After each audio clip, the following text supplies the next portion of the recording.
With exponential knowledge and technology, you can realize exponential outcomes. This is you to the power of IBM. Find out more at ibm.com/YOU. You're about to listen to the Star Talk All-Stars Climate Change Mashup episode. When it's over, if you're not too depressed about what we're doing to our planet, why not listen to something a little more hopeful? You can hear a full episode preview of next week's show, our Exoplanets Mashup.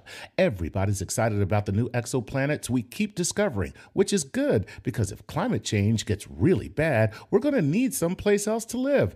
I'll be back after the show to tell you more about how you can listen to this free preview only on TuneIn, a free mobile app for iOS, Android, Windows, and Amazon Alexa. You can get it at tunein.com/StarTalkAllStars. It's Star Talk, All-Stars, science, that's how it all starts. The hallmark of an all-star team, combine the best minds from all over the scene. We got friends of the show coming back, bringing laughs, jokes, and they're also dropping facts. So kick back, relax, and unwind. What you're going to find is going to blow your mind. Hi, I'm Neil deGrasse Tyson, host of Star Talk Radio. I've recruited a crack team of scientists and science educators to help me bring the universe down to Earth. And they are the Star Talk All-Stars. Welcome to Star Talk All-Stars. I'm Neil deGrasse Tyson, your personal astrophysicist, and this week is a special mashup edition. You'll hear like mishmash of some of our favorite moments around a specific topic within a range of show hosts, expert guests, and co-hosts. This week, climate change. Check it out.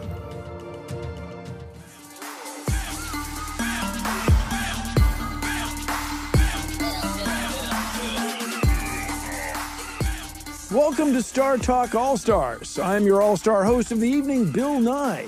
And joining me as my co-host today is a professional comedian. Really. And Star Talk veteran, Chuck Nice. Thanks for being here today, Chuck. It's so nice. Anyone? There we go. Today's show will be all about the future of climate science and the fight against climate change. And to help us out, we brought back a science expert who you may remember from a Star Talk Radio episode on Nat Geo, Dr. Radley Horton. Dr. Horton, it's great to see you. Radley is, as I call him Radley. He's a climate scientist at the Center for Climate Systems Research at Columbia University. His research focuses on extreme weather events, the limitations of climate models, and adaptation to climate change. Thanks for joining us on Star Talk All-Stars. Radley, the man. Rad. You're a climate science expert. We got some issues. We have some things coming up that could be troublesome. Okay, so here's a specific question from me. I've wondered really for years. We are now, or you rather, are now able to tie extreme heat events to climate change. And you do this with computer models. That's absolutely right. Wrong. Sorry. That was your Couldn't help it. I don't know where that reflex came from. I'm going to get you back for that later. Yeah. Wow, you guys, that's quite a commentary, Dr. Nice. She was sorry, Rad. Go ahead, Rad. Okay, yes, we use a variety of tools. Looking at the historical trends, we've seen heat waves becoming much more frequent around the globe. More intense events when they're happening with the temperatures higher and longer lasting. But you're right, we also use climate models. That's a key piece. We can use those climate models, running them out into the future. And by model, we're talking about software, people writing code. That's absolutely right. Yeah, run on supercomputers generally. You can run experiments where you put more carbon dioxide in the atmosphere, essentially the experiment that we're running on Earth right now by burning all these fossil fuels. But we can move into the future with these models, putting in even higher levels of fossil fuels, for example, and see that the frequency of those extreme heat events will become even more frequent. So that helps us attribute these heat waves to greenhouse gases. It's coincidence, you decide. Let's be for real. Those are just numbers. I mean, you're taking numbers, you're putting them into a machine that does more things with numbers, and then you're just coming up with more numbers. Hey, what you get paid for this show is just numbers. You get paid? No, I don't. We're just so they're So how can we rely on your models? Well, there's some important points I think embedded within there. there are some uncertainties, right? We can't tell you exactly when a tornado is going to happen 2 weeks from now. We can't necessarily tell you the exact weather 2 weeks from now. But what we can see is that the statistics of extreme events are changing. If you're planning for the future, 5 years from now, 10 years. 5 years. Wow. That's right around the corner. God, Yeah. you sound like my high school guidance counselor. 5 years. Look how well you Exactly. Oh, I think he's a little better than your high school. Yeah, I think he's very bitter right now. Go ahead, Brad. Go ahead. Out there. 5 years from now. The statistics in some places already shifting. Sea levels rising a little bit. That baseline, as the oceans warm, as land-based ice melts into the ocean, the baseline rises. Even if coastal storms don't change at all, just having that higher baseline, that higher floor of the sea level is going to mean much more frequent coastal flooding. We can't tell you the exact day, but if you're planning infrastructure, When the wind blows, the water's already higher. exactly. And aren't we seeing that now? I mean, with just regular storms. We just had a nor'easter here. And It was nor and easting. it was easting. It was blowing. And we saw a great deal of coastal flooding without a lot of rainfall. Yeah. And so that's what you're talking about, right? And the reason the ocean's rising is getting bigger, right? You warm up that much water, it swells. It's a combination of two primary factors. Yeah, it's as it warms, it expands. Also, we're having some of the ice that has been locked on land in Greenland and West Antarctica So it's making runoff. its way into the oceans. Exactly. I was in Greenland this summer. I use the term summer. It's 20 below at noon. And the evidence is incontrovertible. These guys are drilling a new core, the East Greenland Ice Core Research Project. They're drilling a new hole. And you pull out the ice, you can count the snow letters, you can count neutrons, you can look at the bubbles of the ancient atmosphere. It's just, oh, man. Yeah. So you guys, everybody, panel, how do we deal with this? We have right now the world's most influential country is being... The executive branch is headed by people who are nominally in denial of climate change. Nominally. I like Well, that. I always wonder how serious they are about it. I mean, are they really serious, or is it just a matter of money? I tend to think that it is like the tobacco industry, where, oh, come on, we know it causes cancer. We just can't say that. It's that type of deal. I think it's just a matter of money. Rad, you're shaking your head, nodding your head. Yeah, no, I mean, I think that's absolutely right. I mean, really, most politicians aren't going to lead in some sense. That's often the case. If the public speaks, if we see this issue rising higher in terms of what people are saying they care about, and I think part of it is us doing a better job messaging, talking about the health risks of climate change, for example. People don't realize that heat waves are a leading killer today. That's going to increase in the future. People don't realize that their houses near the coast are at risk in the lifetime of their mortgages in some cases. And part of it is this disinformation campaign, really, that you alluded to. There have been powerful interests that, for a variety of reasons, have tried to hide those risks. I think that's part of it. Part of it is, I think, maybe even simpler human nature, that some people run away from bad news. So it's a variety of factors, but some of it is definitely what you're talking about, this not disclosing the risks, because of the policy implications, and maybe because you're worried about longer term getting sued for some of these damage. Yeah. So it's actually time for Cosmic Queries. Yes, it is. And of course, that is where we take queries from all over the interwebs, wherever we are found. So, Rad, you're down with Cosmic Queries? Let's go. Yeah, we'll feel People turn to you send if in you- questions, There are, yeah. and then you answer them. Our tremendously engaged Star Talk audience, as smart as they are, they send us questions. What are you doing here? Ha, ha, ha, ha, ha. So the first one we always take is from a Patreon patron, and Tim Shaw wants to know this. What kind of climate change influenced disaster will need to happen before the majority of the world takes it seriously and takes action on climate change? I'm optimistic that the human race possesses everything we need right now to fight climate change effectively, but pessimistic when I see the current trend in politics. So let me note the majority of the world is concerned about climate change. The United States is the minority. We're the problem, right? Yeah. Rad, you were going to say. Yeah, I agree with the sentiments of this question a lot. I think that we could move fairly quickly, right? We're already starting to see some renewables pricing around the same level as fossil fuels. The trends are all towards solar, wind becoming much cheaper.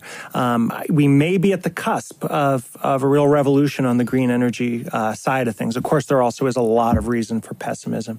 We know about the fossil fuels, the carbon dioxide already baked into the atmosphere. We're learning that we may have already committed to additional sea level rise because of greenhouse gases we already put in the air. To the specific aspect of this question, though, of what's it going to take to spur people into action, I think back-to-back extreme events in a certain place can have a big effect. So, that second hurricane, Katrina and Rita. Yeah, something like that. Could really have a big effect. Another one that I think is interesting to discuss, I'd love your thoughts on this, something remote. What about loss of sea ice in the Arctic, right? Most of us think, who cares about Arctic sea ice? But this is an iconic thing. We've had Arctic sea ice in the Northern Hemisphere for hundreds of thousands of years. Our good buddy Santa Claus. And it's lives there. It's going. I mean, the volume of late summer sea ice in the Arctic is down over 50% in the last 3 or 4 decades. I think that there are some feedbacks underway there. As you lose some of that initial ice, sunlight is able to penetrate into the ocean, the dark surface, where it can absorb that sunlight instead of reflecting off the white surface. More ice, more feedback. More heat. You can make the case, I would say most scientists aren't there, but you can make the case that sometime in the next 5-10 years, we could have that ice-free summer in the Arctic. I'm not saying it's a 50-50 chance, but if it happens, how would people in the next react? 20 years? Absolutely. Yes. Well, the upside is I can go swimming in the Arctic now. Well, the upside is you can drive your boat from Finland to Japan. Well, unfortunately, they're already fighting over shipping lanes and things of that nature, which is, I think, is awful. The fact Who's they? Countries. So the United States and Russia right now, everybody's staking their claim to the. I thought we were friends. Yeah. Everybody's staking their claim to the who's going to be able to have the rights to these open shipping lines now because there's no ice there. We have air traffic that should be outfigurable. Get us another cosmic. Here's another cosmic query. Hello, Bill. Steve from the Netherlands here. A country that might one day partially disappear due to rising seawater levels, though we try very hard to keep the sea where it is. But just in case we fail, which country is least affected by climate change? Red? Dr. Horton? So the first thing I would say here is that every country is going to be affected in a major way. You can't just look immediately at how the climate's going to change in any one place, right? If the developing world, with its large populations and high temperatures, starts to have more and more droughts among these vulnerable communities, that's going to have impacts on the whole world. It's going to impact the price of food everywhere. Conflicts. More conflicts, yeah, we're all going to be impacted. If you had to answer the question directly, locally, where might climate changes be the least impactful? You'd probably look at a place in the mid to high latitudes where it's not real hot right now, where winters are really intense. Norway? Yeah, maybe the west coast of the U.S., west coast of southern Canada. Are we going to have droughts on the west coast of the U.S.? It's a real risk, absolutely, especially further south maybe as temperatures rise. I think that no places are going to be net win if we have major climate change. It's just going to be some places may suffer less than others. Great. Right. Oh, going to make my vacation plans now. Okay. Do you have another query? Let's go back to our queries and they're cosmic, man. They're cosmic, man.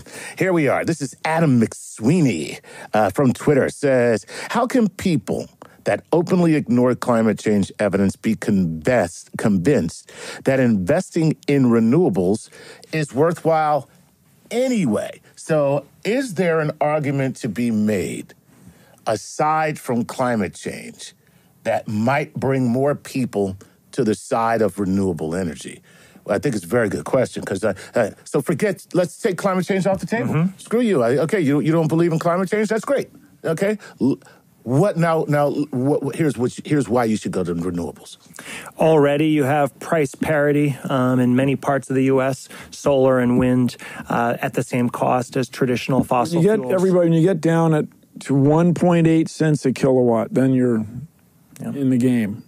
2 cents a quick kilowatt, you're almost in the game. Okay. Yeah. Air quality. You don't have any of these other particulates that are associated with burning of fossil fuels, combustion engines, separate from the greenhouse gas issue.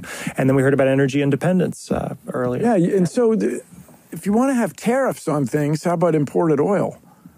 There you go.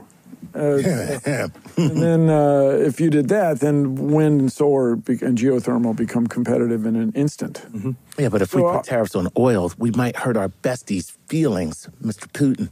Oh, I see. You are being especially political today. I know. Charles. What's wrong with me? I am just shocked. Just shocked.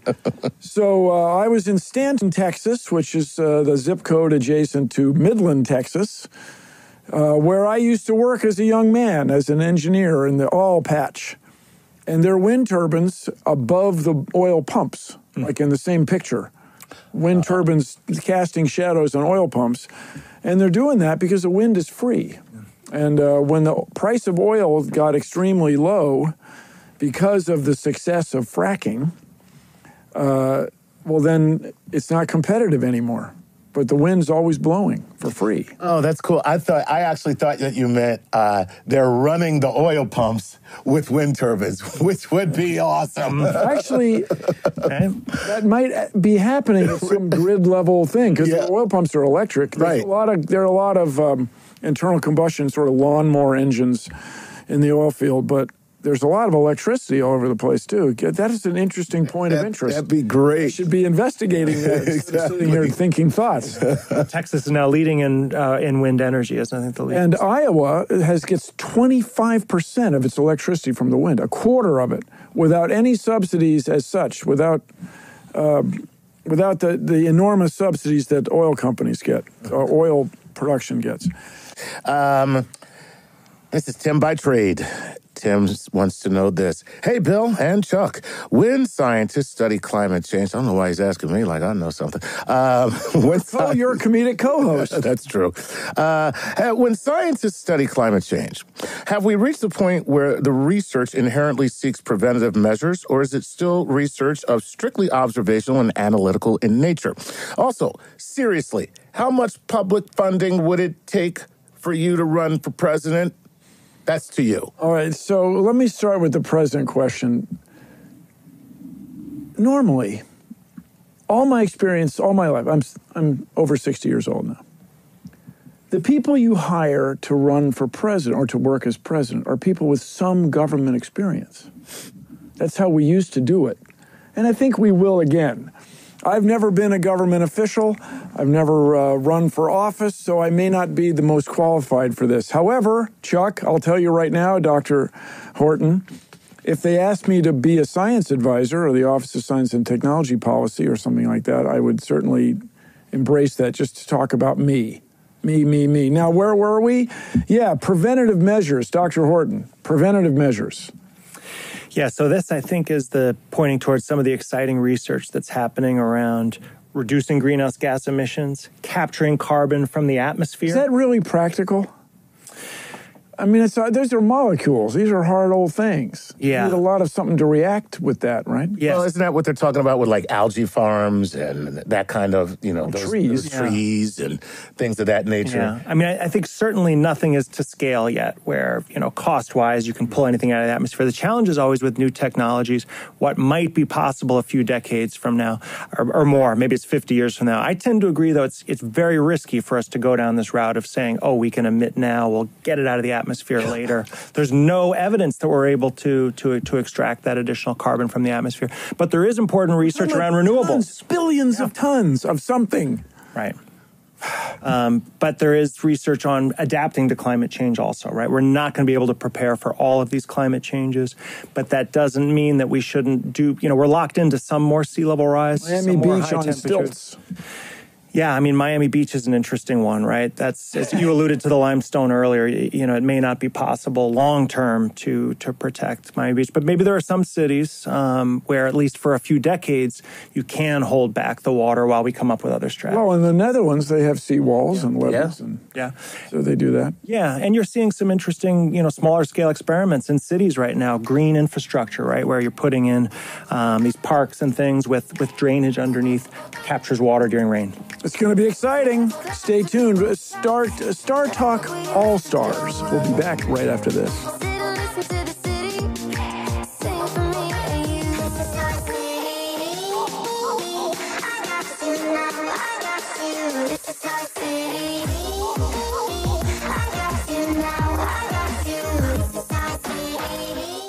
Would you like to listen to Neil deGrasse Tyson explain black holes or gravitational waves? Want to hear Bill Nye talk about climate change or GMOs? Did you know that you can search the entire Star Talk podcast network by subject or host or guest? It's easy. Just head on over to www.startalkradio.net and search for pretty much any scientific subject in the universe, and it's likely we've got something to say about it. Or as I like to say, if it's out there, we've got it in here. Did you like what I did there? Oh my God, I'm rhyming. I can't stop myself. It's just my timing. Oh, I am so sorry. This is Star Talk. What's gonna be left of the world if you're not in it? What's gonna be left of the world? Oh, every minute, every hour. Welcome back to Star Talk All Stars. I'm David Grinspoon, a.k.a. Dr. Funky Spoon on Twitter.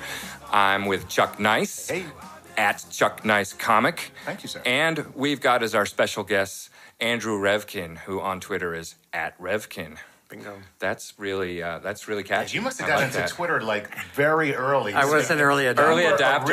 You were an early adapter to be able to get your last name just like that, at Revkin. No numbers, no nothing. Although, you know what's really funny? My older son, who's a DJ and works in visual effects, he's now at Revkin_official. So he's Revkin official. So he's the official. He's like nudging into my territory. Exactly. I kind of like it. Oh, that's Go Daniel. funny. Go Daniel. That's funny. I love Revkin it. official. So yeah, we were talking about are we going off a cliff? Is there the point of no return? And that is something that one hears, but it is kind of an oversimplification. But it brings us actually to a topic that I wanted to get into a little bit because we have Andy here. And Andy and I are both people that have been at times accused of being too optimistic or maybe not being pessimistic enough on this subject.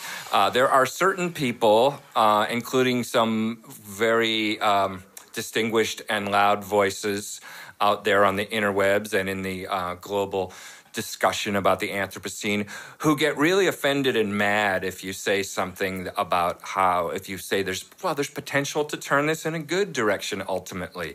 They literally get angry if you say that there could ultimately be something good about the Anthropocene. And my take on this, so I wanted to talk about this question of optimism, pessimism, what's realistic, what's helpful, what's not. My take on this, and this is one of the big themes of Earth in Human Hands, is that the cosmic view, the long-term view, reinforces sort of comforting positive view, both in terms of the long-term history of looking at climate history and looking at our own history as a species, the way we've reinvented ourselves at times in response to existential threats and found new ways to cooperate on new scales and invent new social and material technologies. In my view, that's kind of what we need to do. We need to make that next leap and get better at cooperating on a global scale. And there are a lot of, believe it or not, trends that are leading us in the right direction for that. And my view is that if we think about the 22nd and the 23rd century, there are reasons to think that we may actually get to a good place, which is not to diminish the challenges of the 21st century or the horrors that we may be in store for. It's to say, let's keep a vision of where we really want to get as a global species in our minds as we deal with these struggles. And that's both comforting and I think actually pragmatically useful, not just to think of the world we want to avoid, but what kind of a world do we want to create? So that's kind of my take on this. Andy, I know you've been involved in this a lot, and I've seen you involved in some, I don't want to say fights, what's a more polite way, some disagreements with some very persistent voices in this community of environmental ethicists and so forth who have taken exception when you've said that the Anthropocene doesn't have to be bad. Well, so much of it comes down to definitions and stuff. Clive Hamilton, one of the critics who called me one of the people I had called me in mind. delusional. Anyone who thinks there's a good path in the Anthropocene is delusional. I think, but this gets to the question of good, and it's simplistic. The simplistic way is to say, well, I'm talking about a good path in a difficult time. That's easy. Like World War II, people forged good lives, even though the world was coming unglued. But we can get beyond that. Like I spent time a year ago at this place near Vienna called the International Institute for Applied Systems Analysis. Sounds like a party town. IASA. Yeah, no. Although they bring in music. They had like classical music performances. It's a complex systems analysis place. And they study the human futures by running all kinds of scenarios in computers where they have climate change and biodiversity loss and all these things. And they have trajectories. There are scenarios, they've written papers on this stuff, that have the world in 2300 as basically having like 2 billion pretty happy people and tons of room for nature and nothing calamitous in between now and then. Wow. Like, in other words, that idea. Now, wait a minute. I know. I was going to say, now, that's an actual computer simulation, or that's some dude just going, "Dear diary." That's pretty funny. Well, I mean, the end state sounds completely believable to me. I mean, Sure. if you look at climate projections, most climate projections show population peaking and then starting to decline because for the right reasons, because fertility is declining, because standards of living globally are rising, especially in some of these places that are the most poor. Either way, it is a decline in emissions. Well, that's right. Exactly. No, that's Emissions will follow population, but not in a simple way because standards of living go up. People want more I was energy. making a sex joke. So Completely different emissions. you're talking about Well, but that obviously. Did you say copulation or population? There you go. That obviously is related to fertility. I'm not going to deny that. Listen, you're the one who brought fecundity into this. That's right. Go. That's right. So one could see that the population is going to. Andrew's never done a show with me. He's sitting here just like, I think Chuck is crazy. No. I love it. No. I think he's digging it.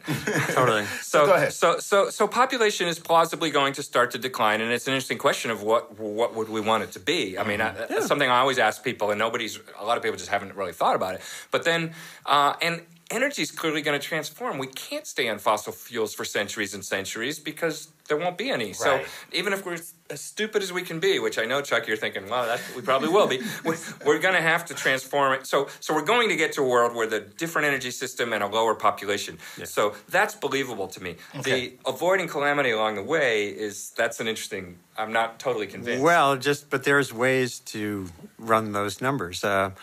Intensification of agriculture, like getting more crops out of the same amount of land, is already leading to what they call peak farmland. Peak farmland is like peak oil, whatever. It means you don't have to keep chopping down more forests to grow more food. And that's already happening. We're seeing that happen.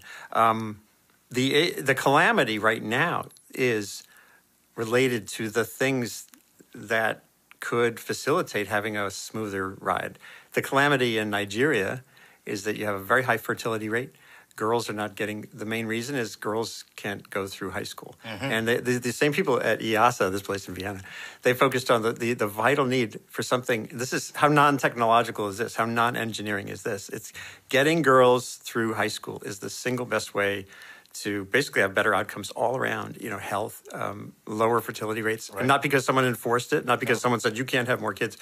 And Nigeria, without girls getting through high school, is the difference between, by like 2070 or so, having 300 million people in Nigeria or close to 800 million people just in Nigeria. By high school. Yeah. So that's really stark. And then going back to this question, is it an engineering problem that Rex Tillerson said? Well, how do you get girls through high school? It's a problem. You could look at it as a kind of engineering problem. Well, but I only know how we get them through college. It's not building gizmos. Yeah, right. It's a different kind of problem. Write checks. Yeah, exactly. Yes. Yeah. No, so there are paths, and then that tells me there's things you can work on. And by the way, that isn't like the climate campaign community is not clamoring for girls' education in Nigeria. Right. When I think a sensible way to look at this problem is to say, well, by the way, if you want to reduce vulnerability to climate hazards, meaning people in harm's way in sub-Saharan Africa, the same thing, the same process. Get more education. Lower fertility rates means your family will have an easier time of withstanding a drought or a famine or that kind of thing. Absolutely. So it's all like a no-brainer, but it requires this broader way of looking at the engineering problem, as you were saying. Right. Wow, that's actually fascinating. Seriously, I'm actually feeling a little better. See, we're working on better. it. But honestly, I also think that people are constitutionally optimists or pessimists to some degree, and I think part of my problem, maybe if you want to call it a problem, is that I am constitutionally an optimist. And I think I get that from my mother, who always has something good to say about every person in every situation. And so if anything, it's something I think I need to guard against. Right, being too optimistic? Yeah, but yet at the same time, I went through this whole process of writing this book, and I talked to a lot of people, and I read a lot of studies. And a lot of what I did was I had this whole section called A Brief History of the Future, where I read predictions about the future written in the past. Like what people were saying about now 200 years ago and 100 years ago. I read a lot of that, and there's a section in the book called A Brief History of the Future. And I saw that I concluded nobody can predict the future 100 years from now. Not climate modelers, not futurists, not engineers, because it's always the game changers that come along and in this very nonlinear way completely change everything. Mm-hmm. So, we've got to act based on the knowledge we have and the path we have, and do the best we can so that those smart kids coming up now can take over the world in a more hopeful position. But I'm optimistic because my reading of history partly tells me that there's all kinds of room for surprising changes, and some of them are going to be good, and we're going to take advantage of them.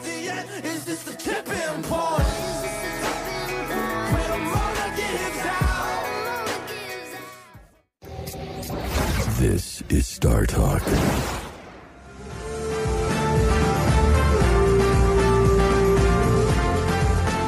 Hey everyone, it's Natalia Reagan for Star Talk All Stars. I am a primatologist and co-founder of the anthropology nonprofit Boaz Network. And here joining me is Tim Alexander, comedian extraordinaire. Hello. And today we're going to talk about a hot button subject that's not going to cool down anytime soon, climate change. What we want to talk about is how climate change has been caused by humans and affected humans and also other species out there. And joining us in studio today, we have both biological anthropologist Dr. Todd Disotell of New York University. Hey, Natalia. Hey. And Dr. Ian Tattersall, paleoanthropologist at the American Museum of Natural History and author of The Natural History of Wine. Hello. So climate change, it's obviously on everybody's lips. And we want to talk a little bit about how climate change is something that is not new to the world. There's been multiple events of climate changing. But what makes this different? Well, we have a very good record of climate change that goes really back as far as the human family goes, or the human ancestry goes. And it's very clear that we've always lived in a world of unsettled environments. And environments have regularly changed on a quite short-term basis. But it's never really mattered before because for most of our evolution, we've been hunter-gatherers who could just move around. If the shoreline moved inland, our ancestors could just move right there along with it, and it wouldn't perturb their way of life too much. Now we have this enormous amount of infrastructure which we've created and installed along the seaboards, and which really is threatened by the latest round of sea level rise due to climate change. So we've kind of painted us into a corner with our advancements as a civilization, in a way. That's exactly right. We've established a way of life that depends on a stable geography. And a stable geography is what we have not had in the past. Yeah, it would be nice if we could just pick up, take kids, put them in the station wagon and just, go somewhere and be like, I'm going to sit down roots here and, pick some berries, some shrubs, whatevs. Yeah, not quite that easy, right? No. What about you, Todd? We're also contributing ourselves to it, which is something that's been very different than in the past.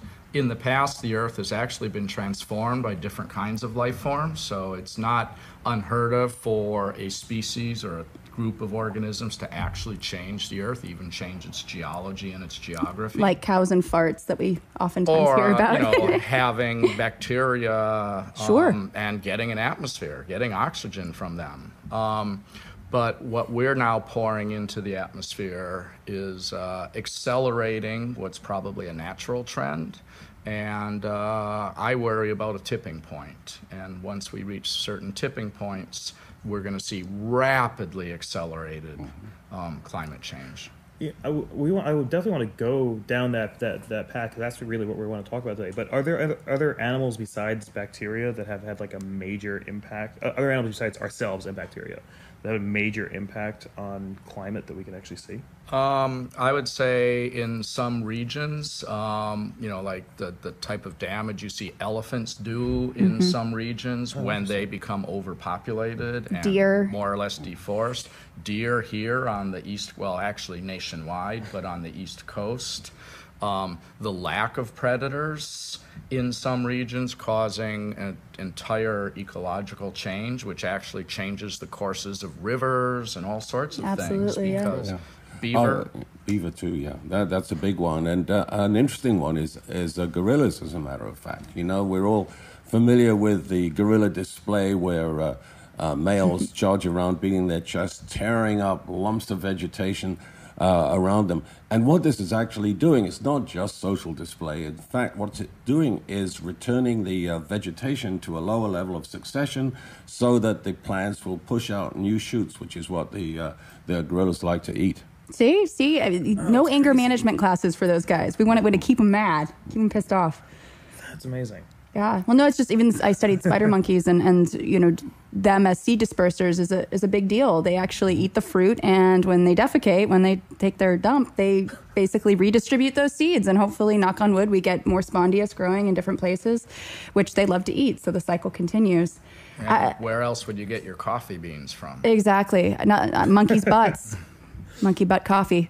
I'm going to trademark that as soon as I leave. I was just going to say the same thing. Like, that's a good brand, actually. Exactly. Let's get on that, guys. But we've talked about how humans have been a part of affecting the climate.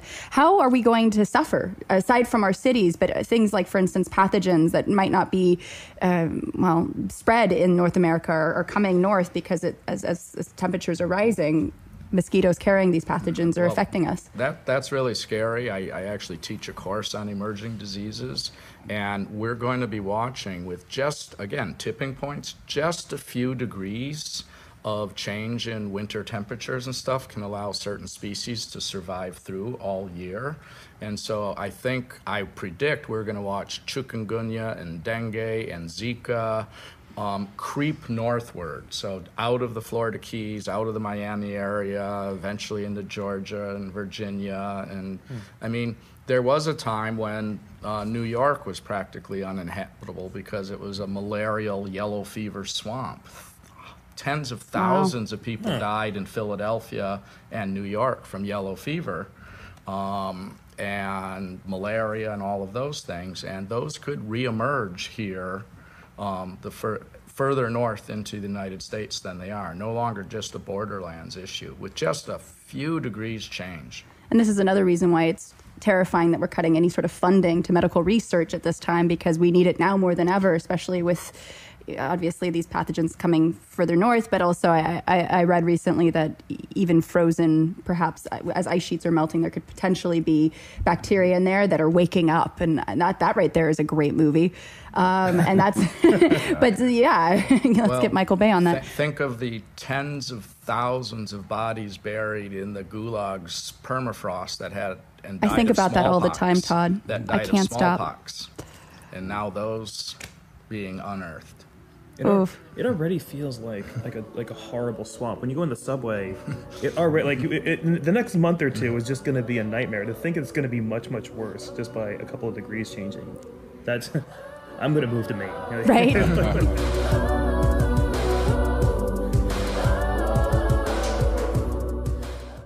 Hey, I want to talk to you about StarTalk All Access for a moment. When we started our premium subscription service, we thought fans would be more interested in getting to watch video versions of our podcast or enjoy ad-free versions of our show. But it turns out our fans' favorite part of All Access is the new and exclusive original content that we post every week.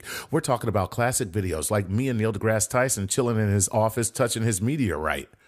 Oh, you heard me.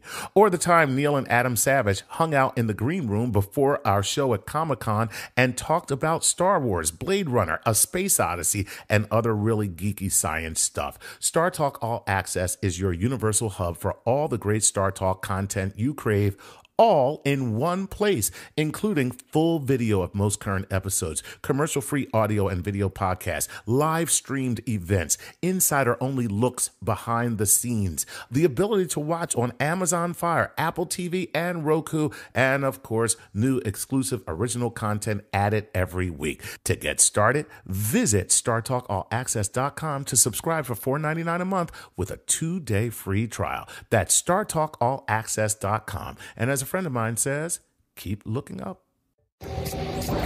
This is Star Talk.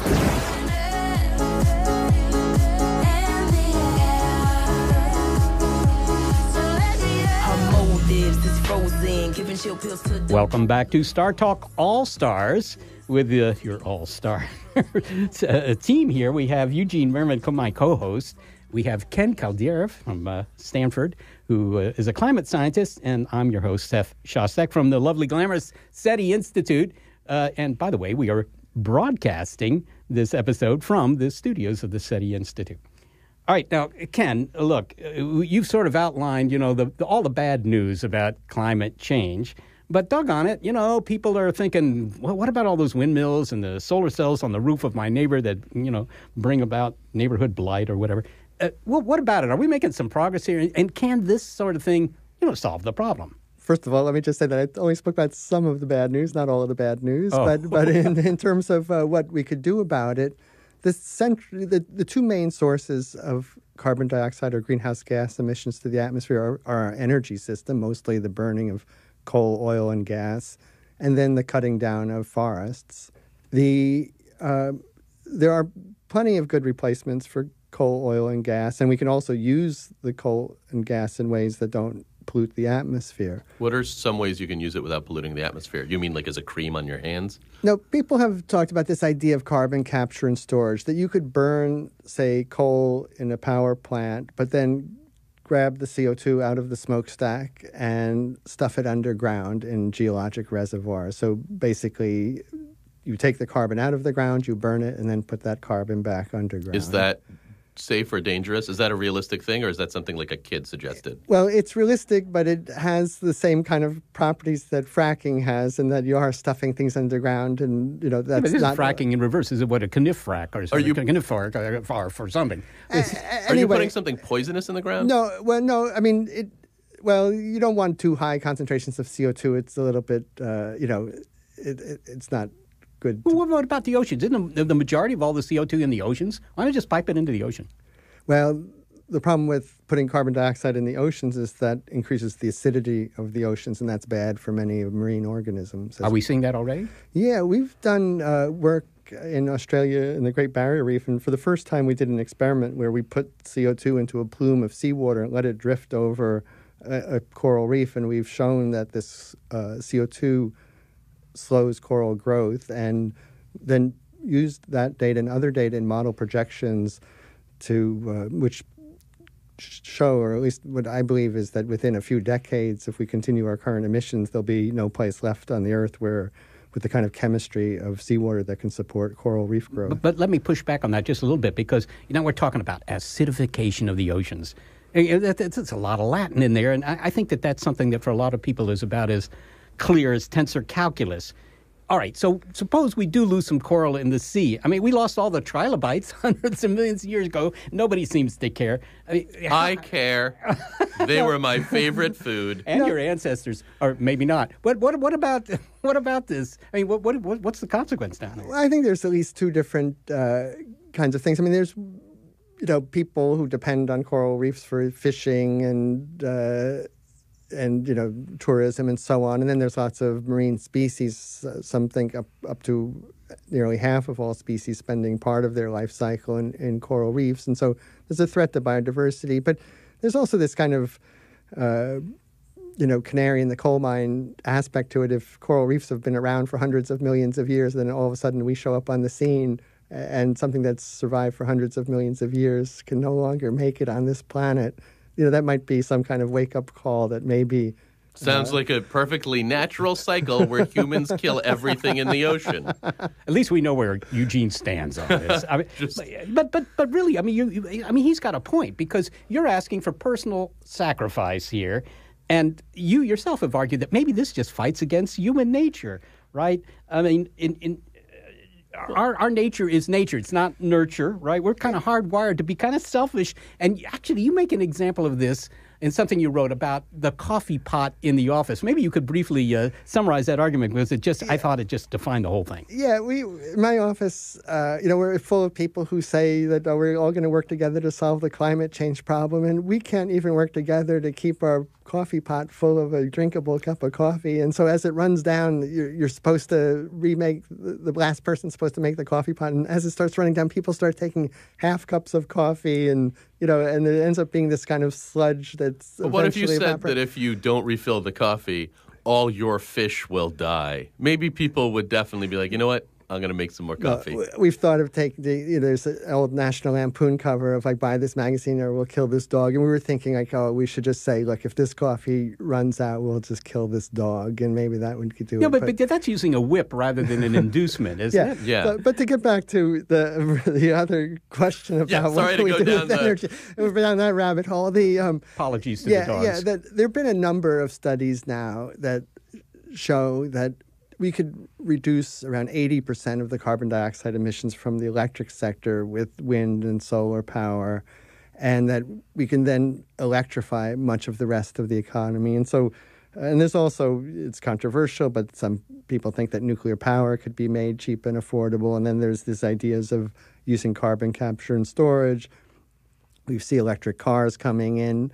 And so there's a whole range of technology options, and these options are getting much cheaper. And so it's seeming increasingly technically feasible to have a good, productive economy and sustain economic growth. But all you're saying is it's becoming easier and easier to be a good kid. But what's the incentive for the kid? Well, this is the problem. It's the collective action problem in that, if you have a lump of coal and, you're cold somewhere, then, you'll have incentive to burn this lump of coal. And if you don't burn it, well, people all around the world will benefit, and people for thousands of years into the future will benefit. And this is the fundamental problem of climate change. I think if there were really one sort of benevolent dictator of the world, then we would just solve the problem right away. Maybe it's happening.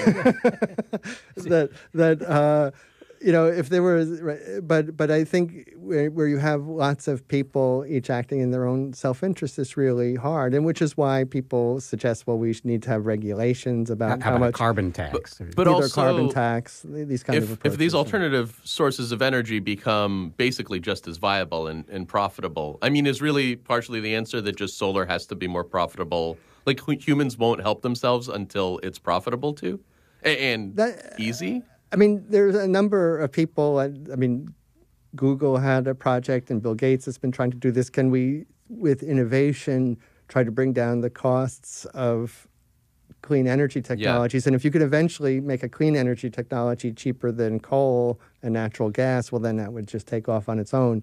That's a pretty optimistic view. Well, is it? Because they say that these days, the cost of solar panels has gone down quite a bit, and that, in fact, as a homeowner, at least, it might be cheaper for you to put those panels on the roof than to buy it from the local utility department. Yeah, the difference between electricity from a coal plant and electricity from a solar panel is you can get electricity from the coal plant at night, and batteries are still super expensive, and it's really... So we need more awesome batteries. Yeah, no, if we had awesome batteries, as you say, then doing this energy system transition would be much easier. I have a postdoc working on this issue, and basically with today... We should get a second person. We could have more than one person working on this. But no, Imagine two people working on this so we might crisis. actually solve the problem. No, but actually this is one of the issues, that this is sort of, there's this huge, giant global problem, and it's like, potentially trillions of dollars a year spent to solve Has anyone it. emailed Energizer? And then it's being worked on kind of shoestring budgets. Well, let me ask you this, because you see it with cars. They have limited range, the electric cars. It's all batteries. So if you, for example, doubled the efficiency, the capability of batteries, just doubled it, not improve it by 10 times, but if you just doubled it, would that make the difference, or do you have to do orders of magnitude? No, better this than is that? it. Like right now, batteries, the measure, like how much does it cost per kilowatt hour of batteries? Right now, it's something like $400, and there's a that's study. nowhere close. And there's a study that if it was like $1, then then the renewables could take I can over. buy it from the power plant for So 20 it needs cents, to be right? 400 times better? Yeah. You have a guy working on this. Maybe if they would be 100, we don't know. He's not working on the battery. He's doing just the analysis. But basically, if batteries got 100 All times right, forget that approach. Let's try some other approach. No. Wait, what's the actual? Is it if batteries got 100 times better? Yeah, 100 times better, we'd be in good shape. I got to say, Ken, I made a calculation a couple of years ago, just probably wrong, but and I worked out what would happen if you painted all the highways in the United States white. Right, because they're mostly macadam, they're whatever, and they don't reflect much of the sunlight back up into space, right? They just absorb it, heat up, and contribute to global warming. And I worked out how much energy you would save in the Earth's atmosphere if you just painted all the highways white, and it turned out to be enough to stop the melting of Greenland. You don't have to comment on that. I just thought you might want to go out and paint the driveway white. So if we maybe got a few other countries to join in our freeway painting exercise? Yeah, we've done calculations, and freeway painting is just not anywhere It's not near on? enough. Okay. It's not You would put a lot of anywhere people near into work. What if France also joined us? Well, but there's the same idea. I mean, there's this idea of putting particles in the stratosphere to reflect sunlight, and that seems feasible, but the painting of the surfaces. Here's the obvious solution, and people have been saying this for at least 30 or 40 years, right? We just put up satellites that have a lot of solar cells, right? And they collect sunlight in orbit there, right? Convert it into electricity, and then beam that electricity down to some antenna farm in New Mexico or something on microwave. It's totally harmless. And then distribute it with wires around the country. You don't burn anything. Free energy after the capital cost. Free energy forever. Don't burn anything. Don't put anything in the atmosphere. Why aren't we doing that? I don't know. Exxon would probably love that plan if you told them that they could be a totally non-profitable company with just an expenditure of capital. Putting the satellite in space gets you something like a factor of 4 by the time you get transmission losses than having the solar panels on Earth. Another approach to You are really an energy buzzkill. Another approach to doing the same thing is to get a global electric grid. And Buckminster Fuller actually proposed this, that you have a grid so that you could have the solar cells on the day side of the planet wheeling energy over to the night side of the planet. Yeah. And that's high voltage wires going everywhere. And that's probably more feasible than the solar power satellites. But I have friends that are big fans of solar power satellites. Well, I'll disinvest. Yeah, once I'm sure that maybe in conjunction with ISIS we can do this. Okay, so what do you tell your neighbors to do? Because they're all a bunch of individuals. It's one thing to tell the local utility company, stop burning that coal. I tell my neighbors to vote for politicians who will put good climate policy into action. Yeah, and are they doing that? I hope they are. In San Francisco, his neighbors are doing California. that.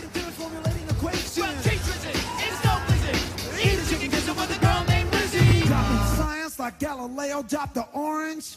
You, powered by data, knowledge, insight. That's you to the power of IBM. Enhance the way you do business at ibm.com/YOU. I don't know about you, but after that climate change mashup on Star Talk All-Stars, I'm thinking we can't waste time finding another planet to live on. So we should all go to TuneIn right now and listen to a free preview of the next full episode of Star Talk All-Stars, our Exoplanets mashup. It's all about searching for other planets that could harbor life or where we can move when our landlord turns up the heat and forces us to find someplace else to live. You can listen right now, this very second, on the TuneIn app, which is a free mobile audio app available for iOS, Android, and Windows. It's even available for Amazon Alexa. Download the TuneIn app today and listen for free. You'll also hear other great podcasts on TuneIn, including Star Talk Radio and Star Talk Playing with Science. Find our new episodes at tunein.com/StarTalkAllStars.